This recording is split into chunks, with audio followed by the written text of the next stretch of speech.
अस्सलाम वालेकुम नाज़रीन, welcome to Kazmi health and beauty tips. उम्मीद करता हूँ कि खुदावंद करीम के फजल व करम से आप सब खैरियत से होंगे। ईद उल अजहा की नमाज अदा करने का तरीका। नाज़रीन, वैसे तो हम सब मुसलमान हैं और हमें सभी नमाजें आनी चाहिए, लेकिन हम अपनी बदबख्ती समझें या फिर बदकिस्मती कि हम दुनियादारी के कामों में ऐसे मसरूफ हुए हैं कि रब को भूल ही गए हैं। सिर्फ पैसे के पीछे भाग रहे हैं, दुनियादारी कर रहे हैं, इस्लाम को बिल्कुल भूल चुके हैं। नाज़रीन, आज हम आपको नमाज ईद उल अजहा फितर पढ़ने का तरीका बताने जा रहे हैं। चूँकि ये नमाज साल बाद अदा करनी होती है, इसलिए अक्सर लोग इसे भूल जाते हैं। तो नाज़रीन, सबसे पहले नियत करनी है। नियत करता हूँ मैं 2 रकत नमाज ईद उल अजहा की 6 जायद तकबीरों के साथ मुंह मेरा खाना काबा शरीफ की तरफ वास्ते अल्लाह ताला के पीछे इस इमाम के। अब इमाम साहब तकबीर कहकर यानी अल्लाह अकबर कहकर हाथ बांध कर सना पड़ेगा और हमें भी तकबीर अल्लाह अकबर कहकर हाथ बांध लेने हैं और सना पढ़नी है, यानी सुबहानक अल्लाहुम्मा पढ़नी है हमने। सना पढ़ने के बाद 3 जायद तकबीरें होंगी। जब इमाम साहब पहली तकबीर अल्लाह अकबर कहेंगे तो हाथ कानों तक उठाकर छोड़ देने हैं, यानी हाथ दोबारा बांधने नहीं बल्कि खुले छोड़ देने हैं नीचे की तरफ। फिर इमाम साहब दूसरी तकबीर कहेगा, आपने फिर उसी तरह हाथ कानों तक ले जाकर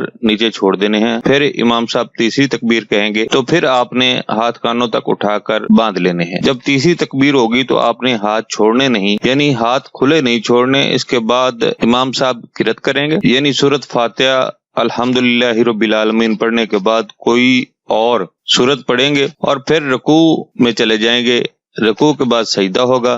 इस तरह नाज़रीन पहली रकत मुकम्मल हो जाएगी। पहली रकत मुकम्मल करने के बाद दूसरी रकत के लिए उठते ही इमाम साहब किरत करेंगे, यानी सूरत फातिहा और कोई और सूरत पढ़ेंगे। अब इसके बाद रुकू में जाने से पहले फिर इमाम साहब 3 जायद तकबीरें कहेंगे। पहली तकबीर अल्लाह अकबर कहकर हाथ कानों तक ले जाकर छोड़ देने हैं। दूसरी तकबीर कहकर हाथ कानों तक उठाकर फिर छोड़ देने हैं। तीसरी तकबीर कहकर हाथ कानों तक ले जाकर फिर छोड़ देने हैं। नाज़रीन, यहाँ जो जायद 6 तकबीरें थी वो मुकम्मल हो जाएंगी और उसके बाद जब इमाम साहब चौथी मर्तबा अल्लाह अकबर कहेगा तो आपने बगैर हाथ उठाए अल्लाह अकबर कहकर रुकू में चले जाना है। इससे बाद की नमाज दूसरी नमाजों की तरह पढ़नी है, यानी तशहद के बाद इमाम साहब के साथ सलाम फेर कर नमाज मुकम्मल कर लेनी है। नाज़रीन, ये नमाज सिर्फ 6 जायद तकबीरों के अलावा बिल्कुल दूसरी नमाजों की तरह ही अदा करनी है। 3 तकबीरें पहली रकत में यानी सना सुबहानक अल्लाहुम्मा के बाद होती हैं और फिर 3 तकबीरें दूसरी रकत में